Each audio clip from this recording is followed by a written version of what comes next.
નર્મદા જિલ્લાના નાંદોદ તાલુકાના જુનારાજ ગામે એક શાળાના ઉપક્રમે વાલી સંમેલનનું આયોજન કરવામાં આવ્યું હતું। આ પ્રસંગે ભરૂચ મત વિસ્તારના સાંસદ મનસુખભાઈ વસાવા ઉપસ્થિત રહ્યા હતા।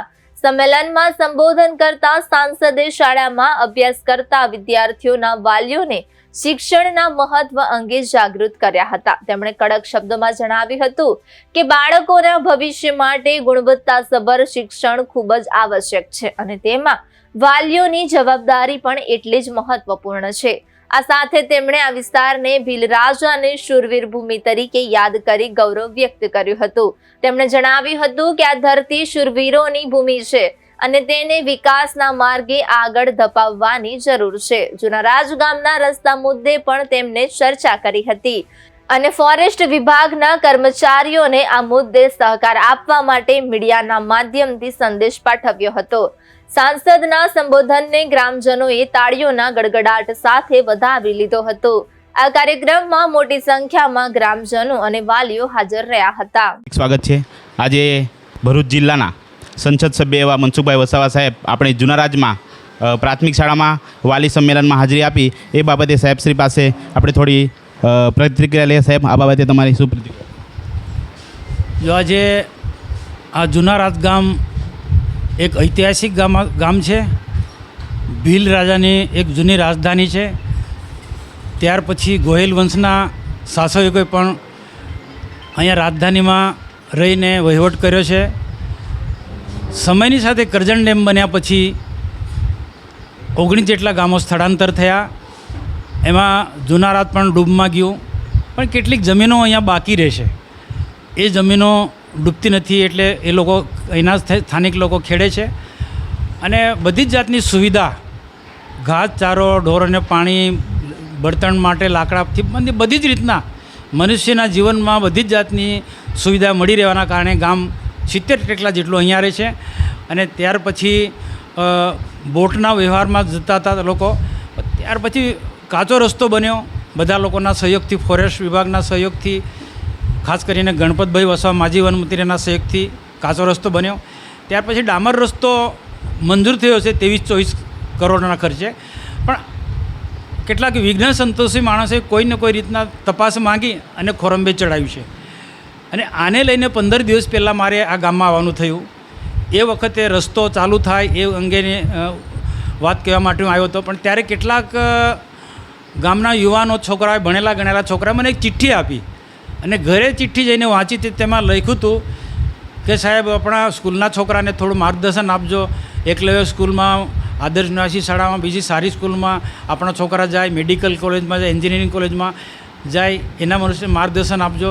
અને ભણેલા ગણેલા જે છોકરા છે ગામના, તો એમને પણ કંઈક ને કંઈક પ્રકારની નોકરી મળે એના માટે થોડું અમને મદદરૂપ થજો। આ રીતના એમને એક ચિઠ્ઠી લખી અને એ ચિઠ્ઠી ખરેખર મને હૃદયસ્પર્શી ગઈ અને મેં ત્યારે જ નક્કી કર્યું કે સમયને અનુકૂળ હું એકને એક દિવસ જુનારાજમાં જઈશ અને શિક્ષણનું સ્તર ઊંચું આવે એના પ્રયાસો કરે। આમ તો એના જે શિક્ષકો છે 1 થી 8 ધોરણ એમની રીતના મહેનત કરે છે, ખૂબ મહેનત કરે અને વાલીઓ પણ તેટલી કાળજી રાખે છે।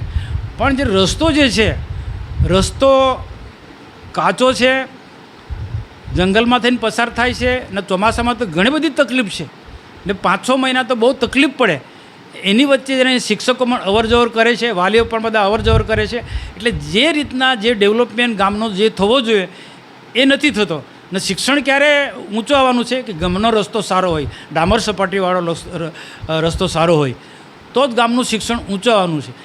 તો એ ઉદ્દેશ્ય સાથે પ્રથમ તો રસ્તો બને એના માટે બધા જ પ્રયત્નો કરું છું। અને આજે એ પણ અપીલ કરી કે સરકારના ઘણા રૂલ્સ અઘરા છે, ફોરેસ્ટના કાયદા ઘણા અઘરા છે, એની વચ્ચે રહીને સરકારમાં રહીને આપણે રસ્તા બને એના બધા જ પ્રયત્નો કરે છે। એટલે અપીલ પણ કરી કે સોશિયલ મીડિયામાં આડેધડ કોઈ ટીકા ટિપ્પણી ના કરે। સરકાર સરકારી રીતના આદિવાસીઓનો વિકાસ થાય, જુનારાજ એક ઐતિહાસિક ગામ છે એ સમજીને સરકાર સરકારી રીતના આગળ વધી રહી છે, તો બધા જ લોકોએ આમાં સહકાર આપવો, પરિસ્થિતિને સમજવું, પારખીને આપણે ટીકા ટિપ્પણી કરવી જોઈએ।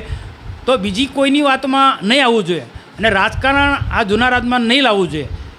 જ્યારે ચૂંટણી હોય તે વસ્તુ તહેવારે અલગ છે, પણ બાકીના સમયે રાજકારણને સાઈડ પર રાખીને આપણે જુનારાજનો વિકાસ કરવો જોઈએ। કેટલીક જે જમીનો આપણે જે બાપદાદાની જમીનો જે ખેડે છે એ ડુબાણ વિસ્તારમાં ગઈ છે, સરકારના નામે છે, એ જમીન એમને પાછી મળે અને કેટલીક ફોરેસ્ટની જમીનો જે છે એ લોકો ખેડે છે, એ જમીન પણ પાછી એ જંગલના ખેડનારા લોકોને મળે. આ બધા જ અમારા પ્રયત્નો. પણ એ બધું ક્યારે થવાનું છે કે ગામ એક સંગઠિત થઈને, ગામ એક વિચાર થઈ અને સરકારની સાથે રહીને, સરકારની વિચારધારાને રહીને આપણે સમજીશું તો ગામનું શિક્ષણનું સ્તર પણ ઊંચું આવવાનું છે અને ભણતા છોકરાને પણ યોગ્ય દિશા મળવાની છે, વાલીઓને પણ એ યોગ્ય દિશા મળવાની છે. અને આ ઉદ્દેશ્ય સાથે હું ગામમાં આવ્યો છે. દિલ્હીથી આજે સવારમાં જ આવ્યો અને એક જુનારાજ મારું ગામ છે. જુનારાજ આસપાસનો બહુ વિકાસ થયો છે, આસપાસનો બધું બહુ ધીરે ધીરે વિકાસ થઈ રહ્યો છે અને આવનારા દિવસમાં જબરજસ્ત મોટો વિકાસ થવાનો છે. નર્મદા જિલ્લામાં મેડિકલ કોલેજ છે, એન્જિનિયરિંગ કોલેજ છે, બિરસા મુંડા ટ્રાઇબલ યુનિવર્સિટી છે, ઘણા બધા ઉચ્ચ અભ્યાસક્રમો છે, એકલવ્ય મોડલ સ્કૂલ છે, આદર્શ નિવાસી શાળામાં છે. આ બધી સ્કૂલોમાં, આ બધા અભ્યાસક્રમમાં જુનારાજના છોકરા પણ જાય. જુનારાજના એટલે નહીં, જંગલમાં રહેતા, ડુંગરોમાં રહેતા, વનોમાં રહેતા બધા જ છોકરા જે અનેક પ્રકારની મુશ્કેલી લઈને ભણી રહ્યા છે, એ બધાને આજના તબક્કેથી હું અપીલ કરું છું કે શિક્ષણનું મહત્ત્વ સમજે અને એક ભલે જે સ્થિતિમાં હશે પણ સરકારની મદદ લઈને આપણા ગામનો વિકાસ કરીએ, આપણા બાળકોનો શિક્ષણનું મહત્ત્વ સમજે. અને આજે હું જુનારાજમાં જે મુશ્કેલીના ટાઈમે અહીંયા હું ભણ્યો ત્યારે પણ મુશ્કેલી હતી, ચાલતા જતા હતા, ચાલતા આવતા હતા, એવો સમય આપણે ભણ્યા છે.